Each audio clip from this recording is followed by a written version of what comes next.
King Solomon today, and he is King David's son. Okay. Now we're starting off in the book of 1 Kings, which is way towards the beginning of the Bible. All right, and I'm going to read some verses from there. It says, Solomon, King Solomon, showed his love for the Lord by walking according to the instructions given him by his father David. At Gibeon, the Lord appeared to Solomon during the night in a dream. And God said, ask for whatever you want from me, and I will give it to you. Okay? What do you think a king would ask for? Gold. From God? Gold. Yeah, most kings would ask for gold or something really expensive, right? Yeah. But this king, Solomon, he's asked for something totally different and unexpected. So Solomon answered, you have shown great kindness to me and my father David, because he was faithful to you and righteous and upright in heart. You have continued this great kindness to him and have given him a son to sit on his throne this very day. Now, Lord my God, you have made your servant king in place of my father David. But I am only a little child and do not know how to carry out my responsibilities, my duties. Your servant is here among the people you have chosen, a great people, too numerous to count or number. So give your servant a discerning heart. Okay? This is the important one. Give your servant a discerning heart to govern your people and to distinguish between right and wrong. For who is able to govern this great people of yours? Okay, so what did King Solomon ask for from God? God's like, I'm going to give you whatever you want. He said, a discerning heart. What do you think is a discerning heart? Maybe? I don't know. Okay. So the word we're going to learn today is wisdom. Wisdom is being able to discern right from wrong. Okay? Being able to put what you guys know in your head into practice. Right? So the Lord was very pleased that Solomon had asked him for this. And God said to him, since you have asked for this, and you didn't ask for a long life or lots of wealth or the death of your enemies, but instead you asked for discernment between right and wrong so you can administer justice, I will do what you have asked, and I will give you a wise and discerning heart so that there will never be anyone like you, nor will there ever be. Moreover, I will give you what you have not asked for. Ooh. Have you guys ever asked for something and then you got a yes and then the person decided, because you asked so well, I'm going to give you even more than what you had asked for? Yeah? So that's exactly what God has done for King Solomon. He said, I am grateful that you asked for wisdom, and I'm also, on top of that, going to give you great wealth. Okay? So he gave him, there's gold things, lots of stuff, money, probably lots of food, plenty of food to eat and to share with other people.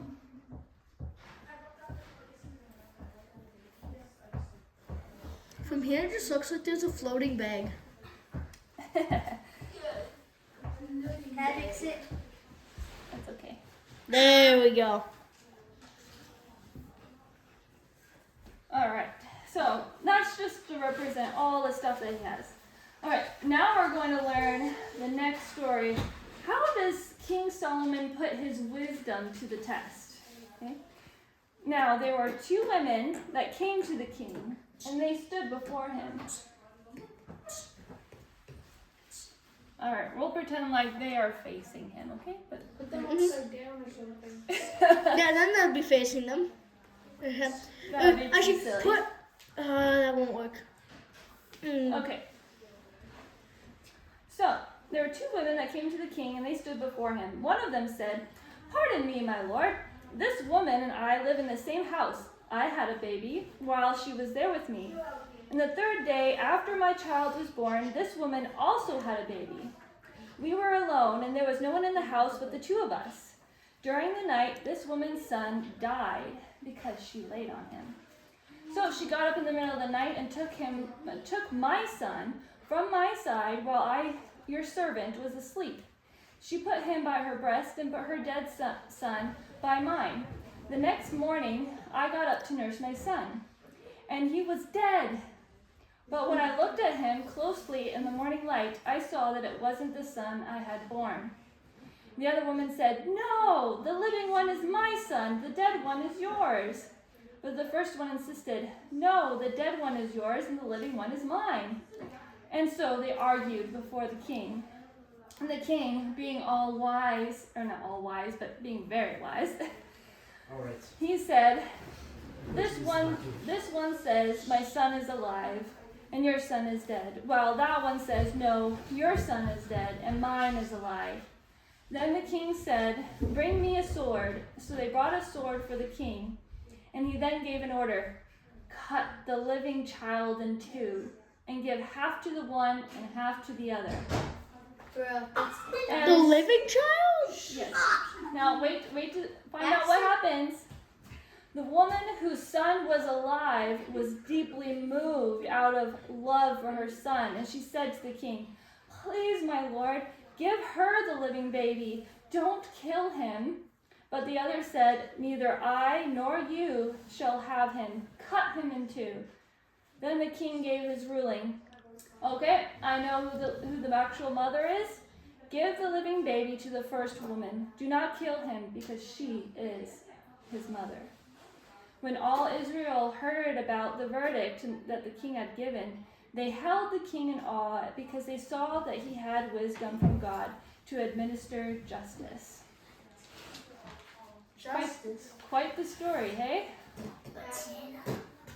All right, well, that was just one of the cool things that King Solomon did. But if you guys remember, I'm not going to take questions right now, okay?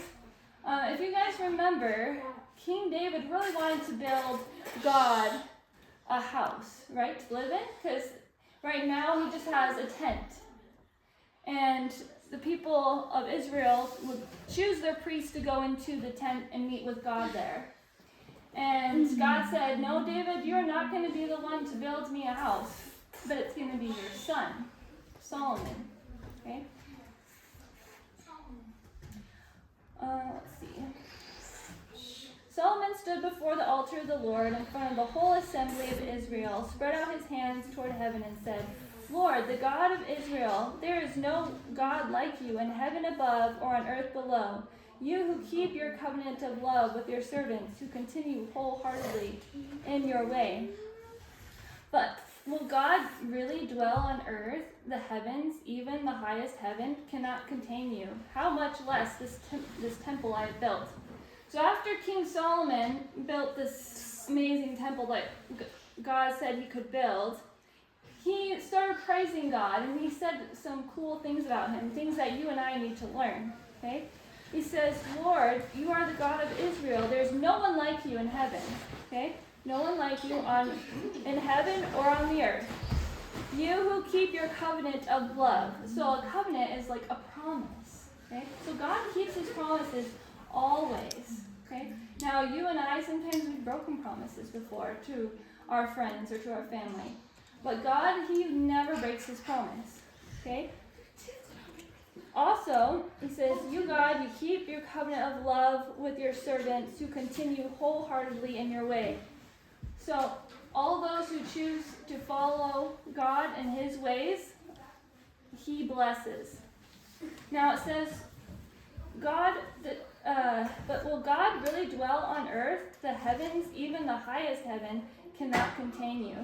Okay, so even though King Solomon built him a temple, he's pointing out to us, to you and me, that the heavens and the earth are not big enough to contain God. Okay, nothing can contain him. Okay, much less this temple I have built. Okay, so he's saying God is everywhere. He sees everything. He sees what you three are doing back there. He sees what you guys are doing. He knows everything. Okay. He sees you reading the Bible. That's right. So those are some cool things that we learn about God in those passages. Now, sadly, King Solomon had a downfall. Okay? Even though he was given a lot of wisdom, he started being a little bit rebellious. And he fell in love with way too many women.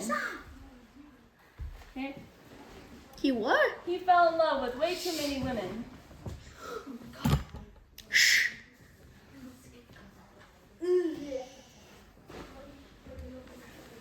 When God, he wanted him to have one woman.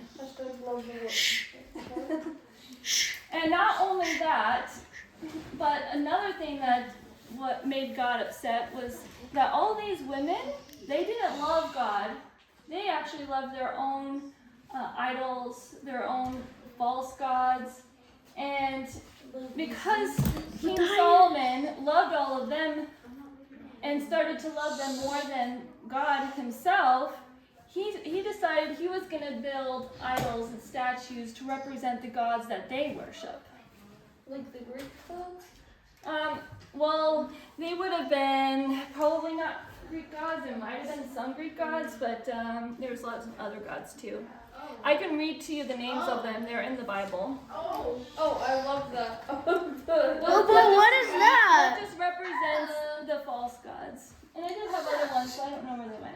Did someone draw those? Yes, Who did? Alanda. You know who that is, but she's really good at Landon? All right, so let's see what it says. Solomon did evil in the eyes of the Lord. He didn't follow the Lord completely as David his father had done. So on a hill east of Jerusalem, Solomon built a high place for Chemosh, the detestable god of Moab. Okay? And for Molech, the detestable god of the Ammonites. He did the same for all his foreign wives who burned incense and offered sacrifices to their gods. Okay? So, question is, what does our love for God look like? Are we going to love God one day and then decide to get distracted and love other things more than Him and start worshiping other things? God wants us to be people who love Him day after day and to be faithful, okay? Because of His great love for us. Okay, now I'll accept questions. Yeah. I have a question, there's multiverses, right? Like, God made other universes kind of. Well, the Bible doesn't say He did, but it's possible. Yeah, there is. There's such an multiverse. But There's definitely a lot more out there than if we that know. was to happen, would there be another God, or would it still be this God that made it? It would still be this God. But what if there's Different another universe. version of him? Well, there's no evidence of any other true Apparently gods. they found proof that there's actually another universe.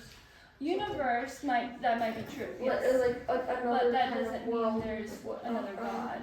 I mean, there could, because God created this universe, right? Like everything. Yeah, He but didn't just create. If there's more universes out there, He Yeah. would have been the creator of that too. Then I wonder if He created the all of these universes, The multiverse. are they all the same, or are they basically just tests? Well, No, they're all And different. They're all experiments. different. when you meet God one day, you should ask Him because He's only told us so much. I know. I don't know if I'll ever meet Him. There's a really rare chance. Well, it's your choice. It right? could happen. There's only 7